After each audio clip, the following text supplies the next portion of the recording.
Selamat pagi untuk smart listener seluruh jagat raya. Siapa tahu ada yang dari planet Mars kan jadi seluruh jagat raya ya. Sebentar lagi Mars kita koloni gitu.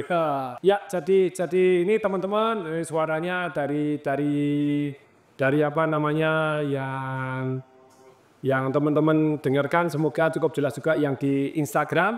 Ini ada yang nyapa saya dulu nih kan kebetulan topiknya ini hari ini adalah 15 cara bagaimana membuat karyawan jadi lebih jujur. Dari pengalaman saya mengelola berapa ya? Sekarang masih ada 69 PT dan CV. Terus kemudian sudah tutup ternyata 49. Saya itu ternyata bukan 40, 41 waktu kemarin. Wih, ternyata saya tutup beritanya jual termasuk Smart FM. Ini Smart FM. Saya pernah ikut jadi shareholder dan saya pernah jual juga ikut jual. Lalu sekarang dimiliki oleh Gramedia Group gitu ya, Gramedia Kompas Pusaka, Gramedia Pusaka Kompas Group. Nah, itu jadi dalam mengelola ini ternyata satu yang namanya karyawan itu kita butuh karyawan yang betul-betul punya integritas. Tapi caranya bagaimana? Ada 15 ya. Kemarin sudah kita bahas, kita akan bahas selanjutnya. Kita akan kemarin itu 15 sudah dibahas 5. Yang keenam itu namanya jurus tanam API. Saya punya toko buku Togamas di Jogja gitu ya sejak tanggal 9 bulan 9 tahun 1999 jam 9 pagi 9 menit lebih 9 detik itu buka toko buku. Wih, sekarang sudah berapa tahun Pak tuh? 2004. Weh, nah itu sama gitu ya ya tanam API.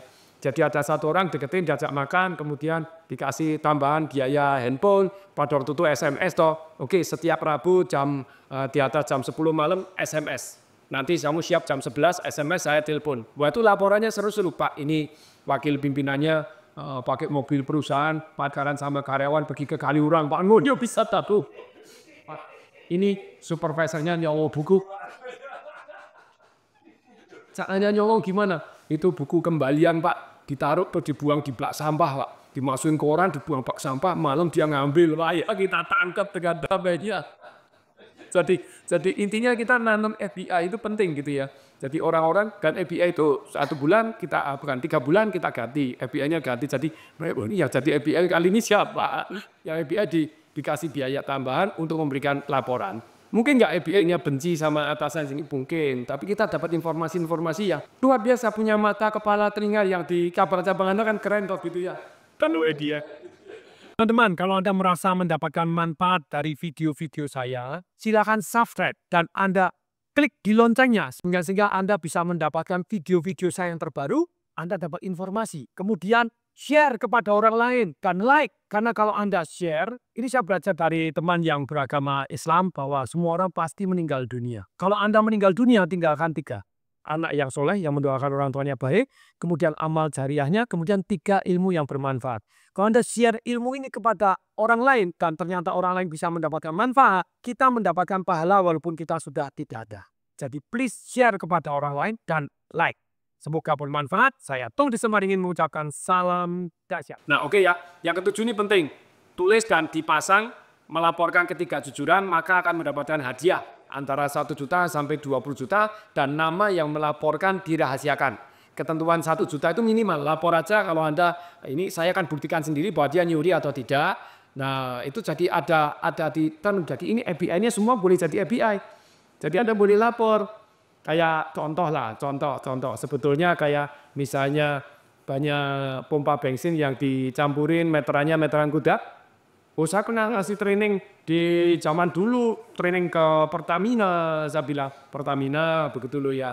Sebetulnya itu diajarkan kayak kadar oktannya itu diganti, dicampur minyak tanah, dicampur kencing, berhenti di mana-mana. Waktu itu saya share, mohon maaf loh ya, bukan saya tidak nasionalis, tapi kalau ngisi di Pertamina itu mobil saya sering brodol gitu loh ya. Karena ada sistem ceknya gimana, I am so sorry. Bukan nasionalis memberikan diri sendiri, kalau Anda tertib saya mau di Pertamina. Keluarlah program Pasipas lah. Program Pasipas itu dulu saya kasih training, harus ada program yang namanya Pasipas, tapi caranya beda. Jadi truknya, bukan truknya, yang bawa tangki itu harus pakai GPS, kencing gimana kita tahu, gitu loh. Kan sering dikencingkan tuh, kencing diganti minyak tanah, kadar oktannya turun ngerusak mobil, solarnya dicampur kencing, waduh ya mogok, mobil brodol. Nah, terus kemudian meteran kuda, lah itu caranya gimana? Ya sebetulnya diumumkan aja, ditempel semua yang Pasipas atau kalau enggak semua ditempel tadi.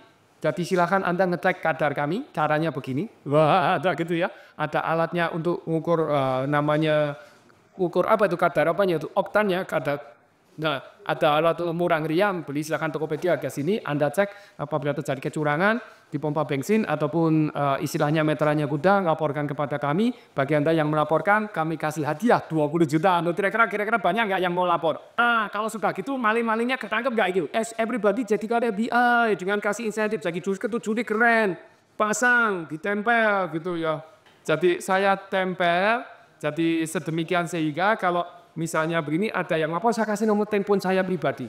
Jadi ini membuat karyawan jauh lebih jujur karena everybody jadi FBI, nama tidak akan dibuka, jadi akan dirahasiakan. Dan saya akan buktikan sendiri bahwa dia nyuri atau tidak jujur di mana. Nah ini penting. Yang 8, ini penting. Karena banyak sekali orang yang nyolong itu karena ekspektasinya dalam kehidupan ini luar biasa, sedemikian sehingga mereka nyolong supaya bisa memenuhi ekspektasinya. Maka yang 8 itu kita tukarkan ekspektasi dengan apresiasi. Jadi kalau kita bisa bersyukur, caranya gimana? Bersyukur. Diajak ke tempat yang hidupnya lebih susah. Ke panti asuhan, ke panti jompo. Saya ulang tahun anak-anak saya kan sering di panti jompo, panti asuhan karyawan kan ajak. Setahun sekali ke panti yatim piatu. Jadi kita kasih begini ya, mereka diajarkan untuk menyumbang juga. Jadi kalau kita bisa tangan di atas itu biasanya jadi ekspektasinya tuh ya jangan yang gini loh. Kita boleh nggak punya impian yang besar? Boleh. Tetapi Anda tingkatkan diri dulu. Ya jadi terinspirasi untuk maju. Bukan untuk nyolong kan gitu ya. Tapi dengan demikian kita ajarkan untuk bersyukur, untuk apresiasi itu dengan melihat ke bawah. Lihat begitu banyaknya orang-orang yang nggak punya pekerjaan, yang nggak gini dalam kondisi sakit, dalam kondisi sudah tua, yatim piatu nggak punya orang tua. Nah itu kita ajarkan ke sana. Nah kemudian ini kita ajarkan lagi satu yang namanya budaya terbuka gitu ya. Lebih baik cerita daripada tidak jujur. Maksudnya apa lebih baik cerita daripada tidak jujur? Itu budaya. Jadi budaya terbuka ini tadi berani usul, berani sharing, berani tampil. Kalau ada yang tidak berani cerita. Jadi ada masalah berani. Kalau tidak berani, ya itu yang berani kita kasih insentif. Dengan demikian budaya ini jadi terbentuk. Budaya itu kalau tidak ada aturan yang tertulis dia sudah melakukan dengan baik, berani usul, berani begini. Tempat saya ada Jumatan gitu ya. Setiap Jumat itu ada Jumatan jam 10 sampai jam 11. Sebelum Ustadz yang asli tampil nih Ustadz TDW, Ustadz leader-leadernya lain. Nah, tapi ini penting gitu ya, budaya terbuka. Oke, sekarang yang ke-10 dulu ya kita plus dengan cepat dulu nih. Karena kalau enggak nanti bablas terus. Karena setiap sarpu itu ada cerita-cerita yang menarik yang bisa membuat kita jauh lebih hebat. Kemudian yang ke-10 ini penting. Kita tanda tangankan semua. Kalau ketahuan judi offline ataupun judi online, berarti dia bisa bersedia keluar atau keluar sendiri. Tanpa pesangon, tanda tangan. Gini loh Bapak Ibu, kalau Anda judi, itu banyak nyolongnya nanti. Judi itu, kalau Anda belum pernah nonton film, nontonlah film judulnya No More Bet. Cari film, No More Bet, itu kisah nyata. Lah kalau Anda judi online, itu sengaja dibuat menang. Lupa bisa menang. Iya loh, kalau tidak menang kan sudah tidak mau main lagi. Dibuat menang, dibuat kalah, dibuat menang, kalah, sampai kecanduan. Jadi bandar judi tidak pernah takut Anda menang. Dia hanya takut Anda berhenti. Nah, supaya tidak berhenti diganti menang, kalah, menang. Padahal logaritmanya gini loh, level bodoh, dengerin ini ya. Itu satu, bodoh karena kita tidak tahu. Nah, semua orang, saya juga. Ya. Yang kedua, bodoh kuadrat, saya juga kadang alami, yaitu apa sudah tahu tetap melakukan itu bodoh kuadrat. Nah tapi ada yang tingkatnya yang paling dalam, super duper banyak goblok kuadrat, yaitu ya judi online. Dan bakalan menang, akhirnya dibuat kecanduan, jadi Anda super duper mbahnya goblok kuadrat banget, tambahin lagi gitu. Nah, orang buat algoritma, bandar mau kalah nggak? Ya nggak mau. Lah saya bisa menang, ya kadang menang. Kalau nggak menang, nggak pernah mau main. Bahkan itu dibocorin. Begitu kalah gitu, bandarnya bisa bocorin. Ini kamu nggak bisa bayar utang berat, ya. Kamu tembak lagi aja. Kasih bocoran ini keluarnya, tak kasih bocoran. Terus menang subuhan. Wah lebih percaya bahwa kasih bocoran nanti, kasih bocoran. Wah kalah menang. Sudah utangnya gede banget.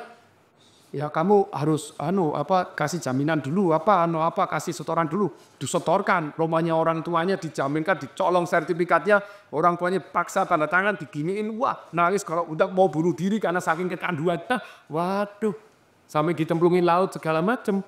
Anda nonton deh No More Bed, kisah nyata, based on true story. Bintang film aja bisa kena juga. Bintang film cantik, jadikan hostnya sekali, aduh, gitu tak bisa lari, wah ya udah tobat tenan. Oke ya.